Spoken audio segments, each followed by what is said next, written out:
Hello, আসসালামু আলাইকুম guys. আমি শারমিন আক্তার।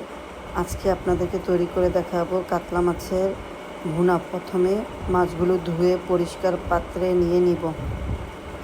তারপর এর মধ্যে হলুদ, মরিচ, লবণ এবং হালকা একটু লেবুর রস দিয়ে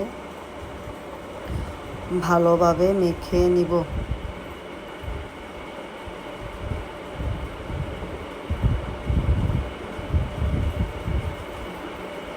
একদম আলতো হাতে মেখে নিব যেন মাছগুলোর প্রত্যেকটা মাছের মধ্যে লাগে।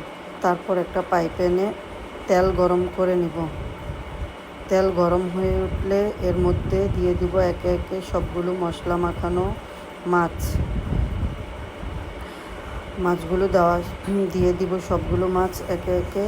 সবগুলো মাছ একে একে দেওয়া শেষ হলে অপেক্ষা করব মাছগুলো ভাজা হওয়ার। যখন দেখব যে মাছ এক সাইড হয়ে গেছে তখন মাছগুলো উল্টিয়ে দিয়ে সুন্দরভাবে ওপিটও ভেজে নিব মাছের, যেন দুপাশ মাছের ভালোভাবে ভাজা হয়। কারণ মাছ যদি দুপাশ ভালোভাবে ভাজা না হয় তাহলে মাছ খেতে ভালো লাগবে না। আর আমার ছেলে আবার একটু কড়া মাছ ভাজাটা পছন্দ করে।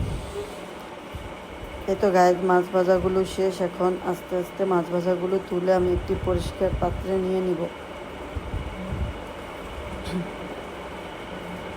মাছগুলো ভাজা শেষ। এখন ওই মাছ ভাজার তেলে আমি পেঁয়াজ ভেজে নিব। আদা, রসুন এবং পেঁয়াজ বাটা দিয়ে ভালোভাবে ভেজে নিব।